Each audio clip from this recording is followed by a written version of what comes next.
मोहब्बत करने वालों को आबिद खान का मोहब्बत वाला सलाम। और दोस्तों, ये कब्र जो आपको मेरे अकब में नज़र आ रही है, ये पाकिस्तान की तारीख के एक बड़े मारूफ अदाकार, मिजाह निगार, माहिर माशियात, शायर, अदीब और न जाने कौन कौन सी खूबियों के मालिक शुएब हाशमी के आखिरी आरामगाह है। शुएब हाशमी पाकिस्तान की तारीख के अजीम शायर फैज़ अहमद फैज़ के दामाद थे, लिहाजा उनकी कब्र भी फैज़ अहमद फैज़ के पाँव की जानिब ही बनाई गई है। अक्कड़ बक्कड़, सच गप और टाल मटोल जैसे प्रोग्राम किसे याद नहीं होंगे।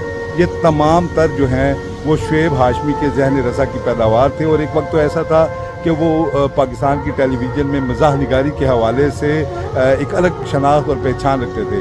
यकीनन अल्लाह पाक ने उन्हें एक ऐसा ज़रख़ेज़ ज़हन अता किया था जिनका उन्होंने भरपूर इस्तेमाल किया। वो एक मज़ाह निगार भी थे, कालम निगार भी थे।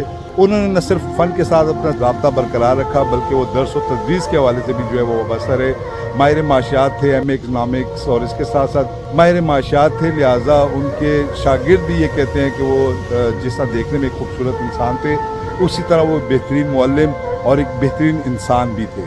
शुएब हाशमी पाकिस्तान के एक ऐसे फनकार जिन्होंने तंज़ो मिज़ाज को नई पहचान दी और पूरी एक नस्ल की सोच पर अपना गहरा असर छोड़ा। एक ऐसा शख्स जो फैज़ अहमद फैज़ जैसे शायर का दामाद भी था, मगर उसने अपनी शनाख्त अपने इल्म और अपने फन से बनाई। शुएब हाशमी 12 जुलाई 1938 को पैदा हुए। उन्होंने गवर्नमेंट कॉलेज लाहौर से माशियात में मास्टर्स किया, फिर आला तालीम के लिए लंदन स्कूल ऑफ इकनॉमिक्स चले गए और बाद royal academy of dramatic art से थिएटर की तालीम हासिल की।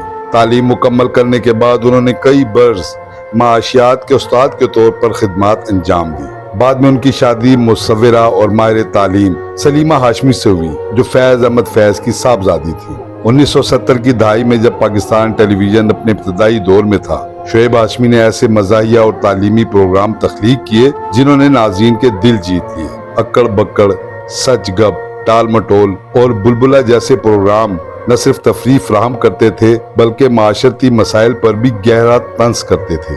उनकी तहरीरों की सबसे बड़ी खूबी ये थी कि वो हंसाते भी थे और सोचने पर मजबूर भी करते थे। उनके कई प्रोग्राम उस दौर के सियासी और समाजी हालात पर बेबाक तबसरा समझे जाते थे। उनमें से एक प्रोग्राम बुलबुला पर पाबंदी भी आयद कर दी गई। शुएब हाशमी सिर्फ अदाकार या ड्रामा निगार नहीं थे, बल्कि मुतरजम, कालम निगार और उस्ताद भी थे। हुकूमत पाकिस्तान ने उनकी खिदमात के एतराफ़ में उन्हें तमग़े इम्तियाज़ और प्राइड ऑफ परफॉर्मेंस से भी नवाजा। वो हमेशा शाइस्तगी, इल्म और मज़ाह के इम्तिजाज की अलामत समझे जाते थे।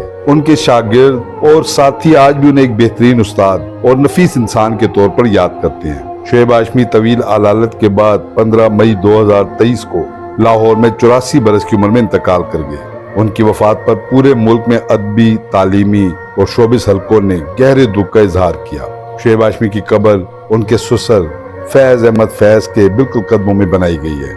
शुएब हाशमी एक पढ़े लिखे इंसान थे और उन्होंने ये साबित किया कि असल फन वो है जो सिर्फ तालियां न समेटे, बल्कि माशरे की सोच को भी बदल दे। उनका नाम पाकिस्तान के उन अजीम फनकारों में हमेशा याद रखा जाएगा जिन्होंने कलम, तदरीस और अदाकारी तीनों मैदानों में अनमिट नक्ूश छोड़े। हमारी दुआ है कि अल्लाह पाक इस अजीम शख्सियत की आखिरत की मंजिलें आसान करे।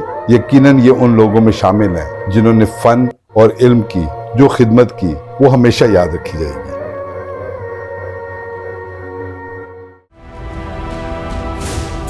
क्या आप एक बिजनेस ओनर हैं और चाहते हैं कि आपका ब्रांड ज्यादा से ज्यादा लोगों तक पहुंचे? हमारे पास है आपके लिए एक बेहतरीन मौका। हमारे YouTube चैनल्स पर रोजाना हजारों लोग वीडियोस देखते हैं। ये वही लोग हैं जो बाखबर, बाशऊर और फैसला करने वाले हैं। अब आप अपने बिजनेस को बराह रास्त हमारे YouTube चैनल्स पर प्रमोट कर सकते हैं। प्रोडक्ट प्लेसमेंट और स्पॉन्सर्ड सेगमेंट्स के जरिए आप अपने ब्रांड को लाखों पोटेंशियल कस्टमर्स तक पहुंचा सकते हैं। तो देर किस बात की, आज ही अपने बिजनेस को नए लेवल पर ले जाएं। For more information, call us 9233 8122 280.